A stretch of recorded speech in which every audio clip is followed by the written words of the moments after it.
महत्वपूर्ण रही है वह विषाद की वृद्धि है। जीवन की बढ़ती गति और आधुनिकता से जुड़े भटकाव और नुकसान की भावना ने यह सुनिश्चित किया है कि अतीत का संरक्षण बड़ा व्यवसाय है। विरासत संरक्षण के लिए समर्पित संगठनों की सदस्यता हाल के दशकों में काफ़ी बढ़ी है। नॉस्टैल्जिया का बढ़ना यूरोप और अन्य जगहों पर बढ़ती आबादी से भी संबंधित है।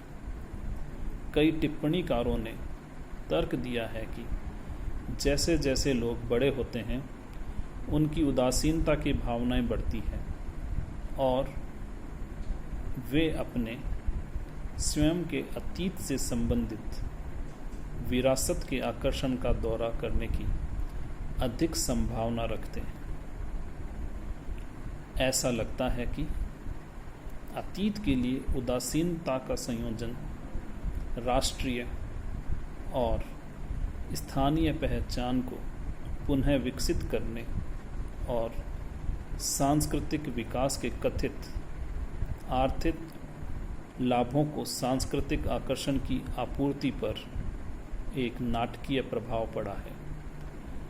सांस्कृतिक पर्यटन विकास को बढ़ाने वाले मांग कारकों के अलावा कई महत्वपूर्ण ड्राइवर हैं जो सांस्कृतिक आकर्षण की आपूर्ति से संबंधित हैं। सामान्य रूप से पर्यटन और विशेष रूप से सांस्कृतिक पर्यटन को नौकरियों और आय के प्रमुख स्रोतों के रूप में देखा जाने लगा है। इसके अलावा सांस्कृतिक पर्यटन को व्यापक रूप से एक विकास बाजार के रूप में देखा जाता है और इसने कई क्षेत्रों और देशों को एक आर्थिक विकास उपकरण के रूप में सांस्कृतिक पर्यटन को बढ़ावा देने के लिए प्रेरित किया है। एक कारण है कि विशेष रूप से सांस्कृतिक पर्यटन इतने सारे क्षेत्रों के लिए एक उपयोगी विकास उपकरण है। ये तथ्य यह है कि हर जगह की संस्कृति में यह विकसित हो सकता है। समुद्र तट पर्यटन के विकास के विपरीत, जिसके लिए कम से कम समुद्र तट की आवश्यकता होती है। सांस्कृतिक वस्तुओं की भरपूर आपूर्ति भी ऐतिहासिक संरचनाओं और सांस्कृतिक स्थलों के रखरखाव से संबंधित प्रमुख धन समस्याएं पैदा कर सकती है।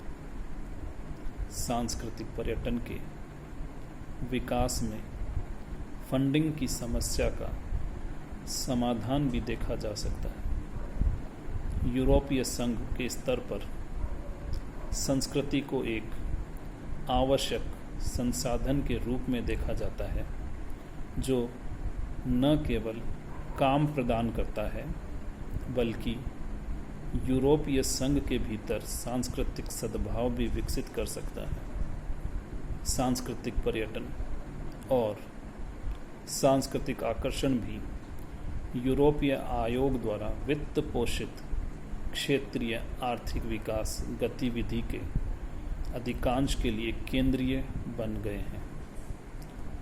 सांस्कृतिक पर्यटन में सार्वजनिक क्षेत्र के बढ़ते हस्तक्षेप के परिणामों में से एक हाल के वर्षों में सांस्कृतिक आकर्षणों की आपूर्ति में भारी वृद्धि हुई है।